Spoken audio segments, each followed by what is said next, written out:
माननीय श्री संदीप कुमार पाठक। धन्यवाद chairman sir. Sir,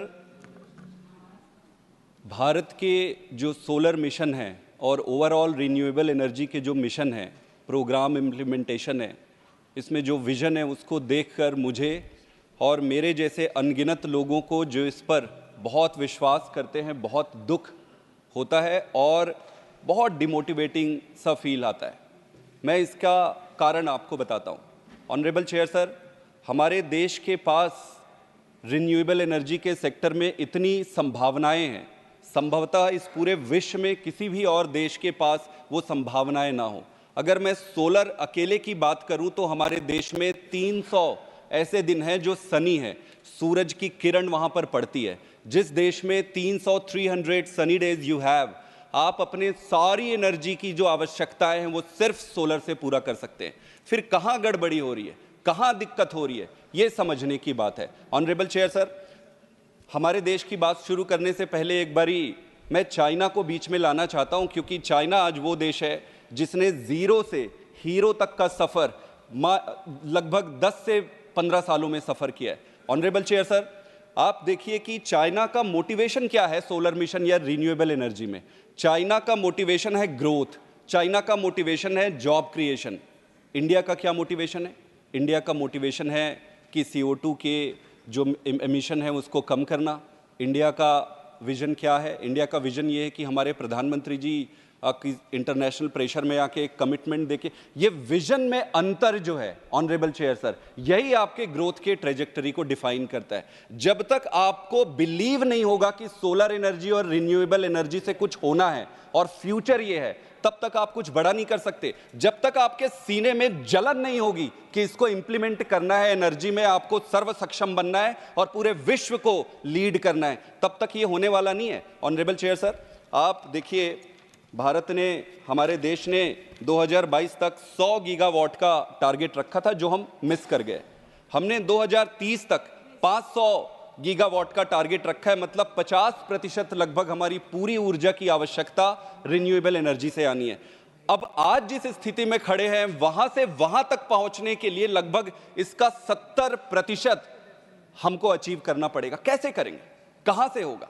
क्या हमारी पॉलिसीज सही है? क्या हमारे पास उतनी फाइनेंशियल स्टेबिलिटी है? क्या हमारे पास विजन है? क्या स्टेट गवर्नमेंट्स के साथ आपके कोऑपरेशंस हैं? ओवरऑल आप कैसे एग्जीक्यूट कर रहे हो? आप अपने सारे प्रोग्राम्स को उठाकर देख लीजिए। मैं पूरी संजीदगी के साथ कहना चाहता हूं, एक एक प्रोग्राम्स जो आपने पहले शुरू किया है, नाम याद नहीं रहता क्योंकि हर दिन स्लोगन चेंज हो जाता है, इसलिए मैं सिर्फ, आप सारे प्रोग्राम्स उठाकर देख लीजिए, सारे प्रोग्राम्स फेल हो रहे हैं। ऑनरेबल चेयर सर, सबसे पहले मैं पॉलिसी को लूंगा। पॉलिसी में अगर देखेंगे 3 महत्वपूर्ण चीजें निकल कर आती, बहुत गंभीर विषय है, ध्यान दीजिएगा। Lack of clarity in vision, delayed entry and inconsistent policies. Lack of clarity in vision, जैसा मैंने पहले बताया कि अगर आपका विजन सिर्फ CO2 इमिशन कम करना है तब तो हम कभी नहीं कर सकते, वो जस्ट टाइम पास होते रहेगा, चलते रहेगा। अगर तो आपका विजन है कि पूरी दुनिया को लीड करना है, अगर तो आपका विजन है कि हम फॉसिल फ्यूल से डिपेंडेंसी खत्म करना है, तब आप जाकर कुछ कर सकते हो। हमें यही नहीं पता है कि हमको फोकस किस पे करना है। क्या आप मैन्युफैक्चरिंग पे फोकस करना चाहते हो या आप इंस्टॉलेशन पे फोकस करना चाहते हो? आपको अगर फोकस पता होगा तब वहां आप सब्सिडी डालोगे। क्या आपको सब्सिडी मैन्युफैक्चरिंग में डालना है, क्या आपको सब्सिडी इंस्टॉलेशन पे डालना है? आपको पता ही नहीं है।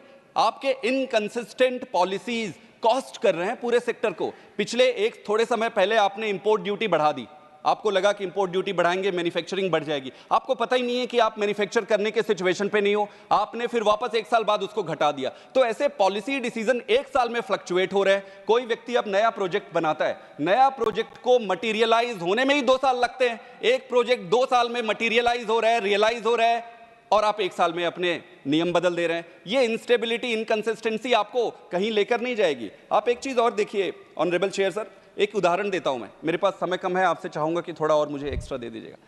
यूरोप और अमेरिका में देखिए, यूरोप और अमेरिका ने अपना सारा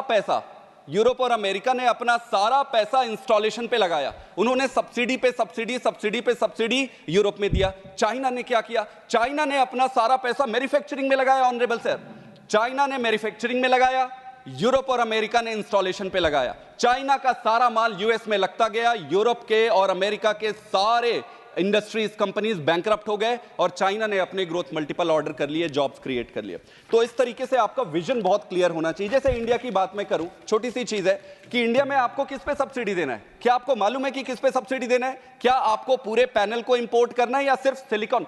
सिर्फ honourable chair sir, silicon wafer जो है वो हम नहीं बना सकते, उसमें पीछे हैं। उसके अलावा बाकी सारी चीजें हम कर सकते हैं। तो हमें करना यह चाहिए कि जो चीज हम कर सकते हैं उस पर आप इंपोर्ट ड्यूटी लगाइए, ज्यादा लगाइए, ताकि वो डिस्करेज हो, अपनी कंट्री में ग्रोथ हो। और जिसको आज हम नहीं कर सकते हैं उस पर माथा फोड़ी करने के बजाय लॉन्ग टर्म उसका विजन बनाइए मैन्युफैक्चरिंग का। इंपोर्ट ड्यूटी में जो सिलिकॉन वेफर का है उसको रिड्यूस करिए। तो आपको पता होना चाहिए कि आपका स्ट्रेंथ कहां है और कहां पर आप अपने आपके सब्सिडीज को लगाना है। अगर इनकंसिस्टेंट पॉलिसीज रहे तो ये इन्वेस्टर को डिस्करेज करते हैं, डेवलपर को डिस्करेज करते हैं, कंज्यूमर को भी डिस्करेज करते हैं। ऑनरेबल चेयर सर, फिनेंसिंग एक बहुत इंपॉर्टेंट चीज है।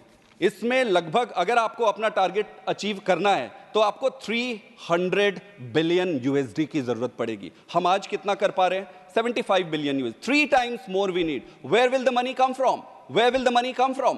Money will come from the public participation. What can we do for that? There are several things that the different parts of the world have already activated and they have achieved great success in it, like green deposits, green bonds. सरकार अगर bank loan देती है किसी company को, payment को वहां तक पहुंचने में इतना डिले है कि मार्केट फ्लक्चुएट हो जाता है। आपके प्रोजेक्ट्स इतने delay, project delays honourable chair sir in this country is the biggest challenge for any industry to grow. आप बैंकरप्सी एक केसेस है, बहुत सारे आपके तो इस सेक्टर में जो आते हैं क्योंकि न्यू एंट्री है, नई टेक्नोलॉजी बेस्ड है, बैंकरप्ट हो जाते हैं। आपको हैंड होल्डिंग करनी पड़ेगी। Do we have a plan? Do we have a concise comprehensive plan? We do not have plan. Honourable chair sir, आप एक एग्जांपल ले लीजिए, डिस्कॉम।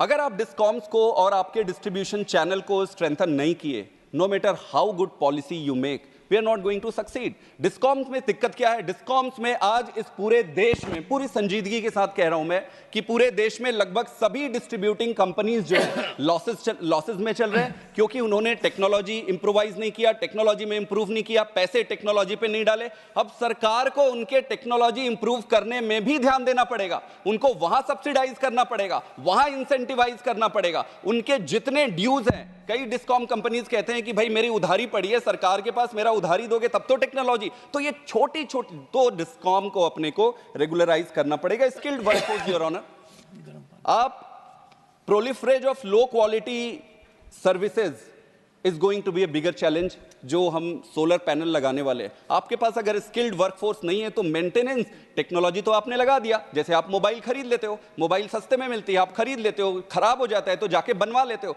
सोलर पैनल लगा दिए, 10 दिन में खराब हो जाएगा, कहां जाओगे आप? आपके पास स्किल्ड वर्कफोर्स नहीं है, थोड़े दिन में वो डिस्कार्ड कर देगा, आपके कागज में सारी चीजें रह जाएगी। You need skilled workforce, for that you need to have a separate plan. Now let us talk about the consumer. आप कहते हो कि आप 8 रुपए में, कंज्यूमर को 8 रुपए में खरीदना पड़ता है बिजली और 2.5 रुपए में आप उसको कहते हो कि आप ये बेचो। ये कैसे पॉसिबल है? ये पॉसिबल नहीं। आपको सर्वे करना पड़ेगा, कंज्यूमर से पूछना पड़ेगा कि भाई आपको क्या चाहिए, आपने क्यों डिसकंटिन्यू किया और मैं कैसे हेल्प कर सकता हूं। You should have a continuous survey mechanism so that you have a real time feedback on this. Allied industries, honourable chair sir, जब तक आप बैटरी पे पैसा नहीं लगाओगे, आज मैं कह रहा हूं 10 साल बाद आप डिबेट करोगे। आज आप सोलर पे पैसा डाल रहे हो, विंड पे पैसा डाल रहे हो, जब तक आप बैटरी पे पैसा नहीं डालोगे, बैटरी पे एडवांसमेंट नहीं लाओगे, तब तक आपका solar industry, renewable energy grow नहीं करेगा। बैटरी के लिए आपको लिथियम चाहिए, लिथियम आपको डिग आउट करना पड़ेगा, उसके लिए R&D करने पड़ेंगे, रिसर्च करने पड़ेंगे। मेरे कहने का मतलब यह है कि बहुत सारे इंडस्ट्रीज एक साथ मिलकर एक ग्रुप को आगे बढ़ाते हैं। तो क्या आपने कभी बैटरी वाला जो सेगमेंट है उसको रिन्यूएबल एनर्जी से मैच किया है? क्या डिस्कॉम के जो इश्यूज है इसको इससे मैच किया है? इस सारी चीजों को होलिस्टिक व्यू में and summarise, I just summarise in one thing. कई सारी पॉलिसीज देश में, जैसे आप लीजिए, हमारे देश में लगभग 90 प्लेयर हैं, 90 प्लेयर्स हैं, सिर्फ 90 प्लेयर्स। और अमेरिका में, चाइना में लगभग 2000 बिगर प्लेयर हैं जो कि मैन्युफैक्चरिंग में काम करते हैं। तो आप ले लीजिए 5-10 प्लेयर एक तरफ बड़े इंडिया में और दूसरी तरफ 2000 प्लेयर चाइना में। आपको हैंड होल्डिंग करना पड़ेगा। हमारे देश में अनफॉर्चुनेटली 2-3 प्लेयर हैं। जैसे आप लेंगे कि अडानी जो कंपनी है उसने $50 to $70 बिलियन गुजरात में इन्वेस्ट किया है उनके अलावा कोई दूसरे है नहीं इस फील्ड में, आप कैसे चलाओगे? तो आप एक इंडस्ट्री के भरोसे रहकर इस पूरे सेगमेंट की भारत की ट्रेजेक्टरी आप नहीं कर सकते। वैसे ही कॉपर के प्यूरिफिकेशन में आप देखिए कि गुजरात के कच्छ में अगेन $1.2 बिलियन का इन्वेस्टमेंट अडानी ने किया है और सिर्फ दूसरे कोई प्लेयर नहीं है। We need to have players, we need to have many players. I would request Honorable Chair Sir, through you to the government, that please increase the horizon of your friends. Make 100 billion people your friends. Make the entire country your friends. And therefore, Honorable Chair Sir, the policy paralysis, policy delay, late entry, all these things put together is making tough task for the government. I still wish the government luck, and we are all here to support the government, provided it is on the right direction. Thank you very much. But any suggestions? One second. Any suggestions why there are not more players? Monopoly rights है कईयों को. In this field? In this field. It's Because very interesting. You have made a point, and a very important point. Yeah. Why are there not more players? I'll tell you, sir. I'll tell you. There are two things, sir. Well, you may not like what I'm going to say, but some friends. Say what is likable. Some friends may. No. Some. Say something which is likable. Okay. Okay. Or alternatively, what you can do. मेरे हिसाब से. What you can do is have a small note. We'll discuss. No, मैं ये कह रहा हूँ, sir. I'll tell you why. Why? Because our country has Competition Commission Act. Now the act is very categorical, and that act does not create an ecosystem that is monopolistic.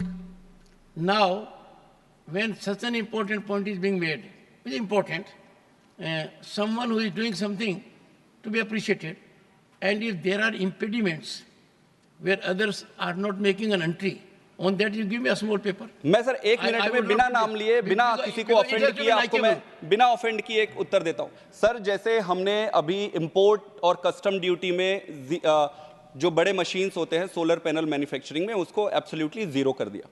अब आप बताइए sir, आज के date में इस देश में कितनी ऐसी कंपनियां हैं जो उन मशीनों को यूज करेगी? Hardly one. So there is only one company which is going to use these big machines, and thousands of crores is going to make it on this. So what government can do? Government will have to bring new players. I have a positive mind, Mr. Pathak, and give a note to me also. What is coming in the way of any player getting into it? Yes, that's where the government will have to. We have a very सरकार को hand hold करना पड़ेगा, और 2-3 दोस्तों के अलावा, अडानी और अंबानी के अलावा दूसरे से दोस्ती करनी पड़ेगी। Deleted. Thank you.